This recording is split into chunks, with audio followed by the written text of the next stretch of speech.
आवी, तू माझं कधी ऐकणार? शेवटी मी तुझी बायको आहे, सिया आवीला रागाने म्हणाली. आवी काहीच न बोलता घराबाहेर पडला. आता हे रोजच घडते. सिया तिच्या सासूचा, अनुपमाजींचा खूप आदर करत होती, पण अनुपमाजी नेहमीच तिचा अपमान करण्याचा प्रयत्न करत होत्या. आजही सियाने सकाळी लवकर उठून नाश्ता बनवला. आवीला रव्याची खीर खूप आवडायची, म्हणूनच सियाने नाश्त्यासोबत हलवासुद्धा बनवला आणि सर्वांना दिला. तिचे सासरे रमेशराव अनुपमाजींना अडवत म्हणाले, हा काय फालतू खर्च, सकाळी सकाळी देसी तुपाचा हलवा. अनुपमाजींनी सियाला खडसावले आणि विचारले, सुनबाई, तुझ्या आईच्या घरून देशी तूप आणलंय का? आई त्यांना हलवा खूप आवडतो, म्हणून त्यांनी बनवायला सांगितलं आहे, असं म्हणत सिया आवीकडे बघत होती. तिला वाटले कदाचित तो काहीतरी बोलेल. मग अनुपमाजी म्हणाल्या, मला सगळं माहीत आहे. स्वतःला खायला आवडतं आणि माझ्या मुलाला आवडते असं नाटक करत आहेस. आवी शांतपणे नाश्ता करत होता. सियाच्या डोळ्यात अश्रू तरळले. आवी काही न बोलता, हलवा न खाता ऑफिसला निघून गेल्यावर सियाला वाईट वाटलं. सियाने घराची कामं उरकायला सुरुवात केली. त्या दरम्यान अनुपमाजी बाहेर ड्रॉइंग रूममध्ये बसून बडबडत राहिल्या. तिचं काम उरकून सिया तिच्या खोलीत गेली आणि रडायला लागली. तिच्या वडिलांनी तिला खूप प्रेमाने वाढवलं होतं. तिला आजही आठवतं, एकदा त्यांनी तिला गाजराचा हलवा बनवायला सांगितला होता, पण आईने रव्याचा हलवा बनवला होता. वडिलांना हे कळाल्यावर ते लगेच बाजारात गेले आणि तिथून भरपूर गाजराचा हलवा घेऊन आले आणि त्या दिवशी न सांगता तिला गाजराचा हलवा 2 ते 3 दिवसात बनवायला लागला. आज तिला रव्याची खीर केल्याबद्दल खूप गोष्टी सांगितल्या जात होत्या. तिला सासू सासऱ्यांचा राग येत नव्हता, तिला तर आवीचा राग येत होता. तो काहीही त्यांना सांगू शकत होता. तिने संध्याकाळी आवीकडे त्याची तक्रार केली. तेव्हा तो म्हणाला, या घरात फक्त माझ्या आईच्या आवडीचे अन्न शिजवले जाते. आत्तापासून माझ्या आवडीचे काहीही घरात शिजवू नकोस. सियाने आवीशी बोलणेच बंद केले. शेवटी यात सियाचा काय दोष होता? ती आवीवर खूप प्रेम करते. काही दिवस असेच निघून गेले. एके दिवशी सिया अनुपमाजी यांना म्हणाली, आई, मला काही दिवसांसाठी माझ्या घरी जायचे आहे. तुम्ही मला परवानगी दिली तर मी आजच जाऊ शकते. काही दिवसांपूर्वी मला माझ्या आईचा फोन आला की माझ्या वडिलांची तब्येत ठीक नाही. अनुपमाजी म्हणाल्या, तिकडे गेल्यावर आठवडाभर काही तू परत येत नाहीस. घरची कामे कोण करणार? तुझे सासरे आणि माझा मुलगा संध्याकाळी थकून कामावून घरी येतील. त्यांना इथे खायलाही मिळणार नाही. मला चक्कर येत आहे. मला स्वयंपाकसुद्धा करता येणार नाही. तुला जायचंच असेल तर तू 1 दिवस जाऊ शकतेस. सिया अनिच्छेने 1 दिवसासाठी माहेरच्या घरी पोहोचते. तिथे गेल्यावर तिला आणखीनच आश्चर्य वाटलं. वहिनी, आई आणि बाबा कुठे गेले? सियाने घाबरतच त्यांना विचारलं. दोघांनाही घरी कुठे राहावे वाटते हल्ली. ते तीर्थयात्रेला गेले आहेत. कधी येतील हेही माहीत नाही. बाय द वे सिया, तू किती दिवसांसाठी इथे आली आहेस? कारण मला पण माझ्या आईवडिलांकडे जायचं आहे. रुपाली वहिनीचे हे वागणे पाहून सियाला मात्र धक्का बसला. ही तिची वहिनी आहे का, जी माझ्यावर खूप आपुलकी आहे असं ती व्यक्त करायची? सिया सोफ्यावर बसून मनातच विचार करत होती की तिच्या भावाने घराची कागदपत्रांवरती सही करून घेतली आहे, तेव्हा तिने तिचा वाटा त्यांना सोडून दिला होता. कदाचित ते प्रेम त्या प्रॉपर्टीसाठीच असेल. त्याचसाठी माझ्यावर ते दोघं त्यांचं प्रेम व्यक्त करत होते. तेव्हा अचानक सिया जागची उठून उभी राहिली. वहिनी, मला आत्ता काही काम आठवलं आहे. मी इकडे पुन्हा येईल, असं म्हणत ती पटकन त्या घरातून बाहेर पडली. तेव्हा मागून तिच्या गेट बंद होण्याच्या आवाजावरून तिला समजलं की तिच्या जाण्याने तिच्या वहिनीला फारसा फरक पडलेला नाही. जड पावलांनी चालत सिया घराजवळच्या एका मंदिरात पोहोचली. कारण संध्याकाळी तिला तिच्या सासरी जायचं होतं.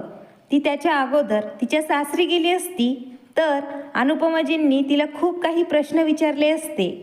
मंदिरात जाऊन सियाने देवाचे दर्शन घेतले. तिने ना काही मागितले ना काही बोलली. देवाच्या चरणी तिने डोकं टेकवलं. त्यानंतर ती तिथून बाहेर येऊन बाहेर बसली. तेव्हा तिला तिचे आई वडील समोरच झाडाखाली बसलेले दिसले. सिया त्यांच्याकडे धावत आली. सियाला बघून तिची आई रडायला लागली. सिया, तू इथे कशी काय आलीस? पप्पांनी विचारलं. ते सोडा, मला तुम्ही सांगा, तुम्ही इथे कसे आलात? तुम्ही दोघं तर तीर्थयात्रेला गेला होतात ना? आता मात्र सियाचा धीर सुटला. तिच्या डोळ्यातून अश्रू वाहत होते. सिया, तुझी वहिनी तुझ्याशी खोटं बोलली आहे. व्यवसायात पैसे गुंतवण्यासाठी तुझ्या भावाने घर त्याच्या नावावर करून घेतलं. घराची कागदपत्रे गहाण ठेवून सावकाराकडून त्याने कर्ज घेतलं. त्यानंतर आम्ही त्याच्यावर ओझं झालो म्हणून त्याने आम्हाला घराबाहेर फेकलं. बाबा, आता काय होणार? सियाने रडत रडत त्यांना विचारलं. सिया, तू काही काळजी करू नको आमची. आम्ही कुठेतरी वृद्धाश्रमात जाऊ. तू तुझ्या सासरच्या घरी जा आणि तिथल्या कोणाला आमच्याबद्दल काही तू सांगू नकोस. आईवडिलांची अशी अवस्था पाहून सियाला त्यांना सोबत तिच्या घरी घेऊन जावंसं वाटलं. पण जिथे तिचा आदर नाही तिथे तिच्या आईवडिलांना तरी आदर कुठे असेल? जड अंतकरणाने सिया तिच्या सासरच्या घराच्या दिशेने निघाली. आज तिला मुलगी असल्याचा खूप पश्चाताप होतोय. तिने तिच्या आईवडिलांसाठी काहीतरी केलं असतं. घरी आल्यावर तिने घरातील कामं मोठ्या कष्टाने उरकले. त्यानंतर ती तिच्या खोलीत गेली आणि गप्प बसली. तिच्या डोळ्यातून अश्रू वाहत होते. अवी त्याच्या ऑफिसच्या कामात व्यस्त होता. तो झोपायला गेल्यावर त्याने सियाला विचारले, सिया, काय झालंय? आज परत तुला आई काही बोलली आहे का, ज्याचं तुला वाईट वाटलं? तेव्हा सियाच्या डोळ्यातून अश्रू तरळतच होते. सियाला स्वतःला आवरताच आलं नाही आणि रडतच तिने अवीला सगळा प्रकार सांगितला. मी माझ्या आईबाबांना इथे घेऊन येऊ शकते का? ते कुठे जातील? या वयात ते कुठे जाणार? तेव्हा अवीने काहीच उत्तर दिले नाही आणि तो तिच्या बाजूला झोपला. या गोष्टीमुळे सियाला अवीचा खूप राग आला. आजपासून मी पण तुमच्या आईवडिलांची सेवा करणार नाही. आता त्यांची सेवा कोण करणार ते मी बघते. सिया रडत रडत झोपी गेली. 2-3 दिवस जसे तसे होत होते. तशी तशी तिची चिंता वाढत होती. एक दिवस ती भाजी घेण्याच्या बहाण्याने त्याच मंदिरात पोहोचली. पण तिचे आईवडील तिथे नव्हते. तेव्हा तिथे असलेल्या पंडितजीला तिने विचारलं, पंडितजी, माझे आईवडील इकडे आहेत का? ते दोघं त्या झाडाखाली बरेच दिवस बसून होते. तुम्हाला त्यांचा काही पत्ता वगैरे माहीत आहे का? तुझे नाव सिया आहे का? पंडितजींच्या तोंडून हे शब्द ऐकून सियाने विचारले, होय. पण तुम्हाला कसे कळले? तुझ्या पालकांनी हा पत्ता मला दिला आहे आणि ते आता इथे राहतात असे सांगितले आहे. सियाने तो पत्ता पाहिला. ते पत्ता तिथून काही अंतरावरचा होता. सिया मंदिरातून बाहेर आली. ॲटो रिक्षा घेतली आणि त्या पत्त्यावर ती पोहोचली. तिने दार वाजवले. तेव्हा एक मुलगी बाहेर आली. तेव्हा सिया त्या मुलीला म्हणाली, मला पंडितजीकडून या ठिकाणाचा पत्ता मिळाला आहे. तेव्हा ती मुलगी म्हणाली, तू सिया दिदी आहेस का? आत ये सिया दिदी. सियाला काहीच समजलं नाही. आत गेल्यावर तिने पाहिलं की तिचे आईवडील सोफ्यावर बसले आहेत. त्यांना बघून सिया ढसाढसा रडायला लागली. आता का रडत आहे सिया? तुझ्यामुळेच आम्हाला हे छान घर मिळालं आहे. सिया आश्चर्याने तिच्या आईच्या चेहऱ्याकडे पाहू लागली. पण आई, तू इथे कशी आलीस आणि कोण आहे ही मुलगी? तेव्हा तिची आई म्हणाली, सिया, तुला आठवतंय का? तुझ्या लग्नानंतर तुझ्या सासूने आम्हाला 40 लाखाची मागणी केली होती. कारण आमच्या जावयाला त्यांचा स्वतःचा व्यवसाय सुरू करायचा होता म्हणून. तेव्हा तुझ्या वडिलांनी तू सुखात राहावीस म्हणून त्यांची मागणी पूर्ण केली होती.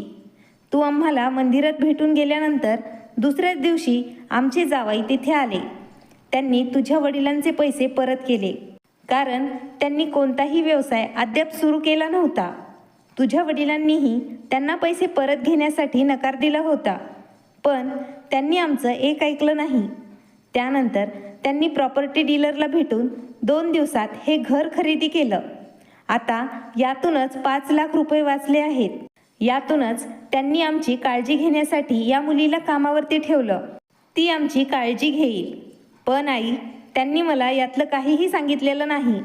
सियाच्या डोळ्यातून अश्रू वाहत होते. सिया तिथून रडत तिच्या घरी परत आली. घरी आल्यावर ती विचारात पडली.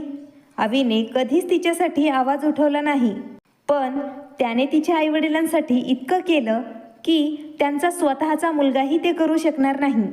रात्री तिने अवीला विचारलं की त्याने असं का केलं. आईला हे कळले तर काय होईल. अवीचे उत्तर ऐकून सिया मात्र रडू लागली. अवी म्हणाला, जसे ते तुझ्यासाठी तुझे आईवडील आहेत तसेच माझ्यासाठीही ते आईवडीलच आहेत. मी एक बाप आहे. मला पैसे घेताना वाटलं होतं की एक दिवस मी त्यांचे सर्व पैसे व्याजासह त्यांना परत करेल, पण जेव्हा माझा व्यवसाय सुरू होऊ नाही शकला तेव्हा मी हे पैसे माझ्याकडे सुरक्षित ठेवले होते आणि मी पैसे परत करण्यासाठी योग्य वेळेची वाट पाहू लागलो. जर मी तुझ्या आईवडिलांना माझ्या घरी आणले असते तर त्यांच्या स्वाभिमानाला दररोज धक्का बसला असता. त्यांना त्यांच्या मुलीच्या घरी राहणे आवडले नसते. ते सर्व होऊ नये म्हणून मी हे सर्व काही केलं. अपमानित होऊन सिया म्हणाली, अवी, आजपर्यंत मी तुम्हाला चुकीचं समजले. मला माफ करा. मी तुमच्याबद्दल माझ्या मनात गैरसमज करत राहिले.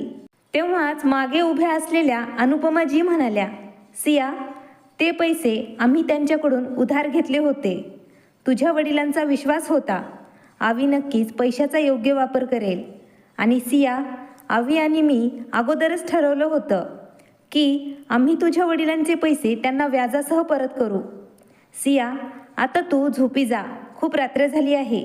जास्त विचार करू नकोस. सकाळी नाश्त्याच्या वेळी नाश्ता बनवला नाहीस तर चांगलं होणार नाही.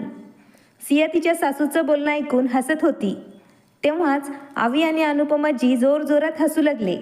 मित्रमैत्रिणींनो, तुम्हाला आजची कथा कशी वाटली ते आम्हाला नक्की कमेंटमध्ये सांगा. कथा आवडल्यास नक्की लाईक, शेअर आणि सबस्क्राईब करायला मात्र विसरू नका. धन्यवाद. आभारी आहोत.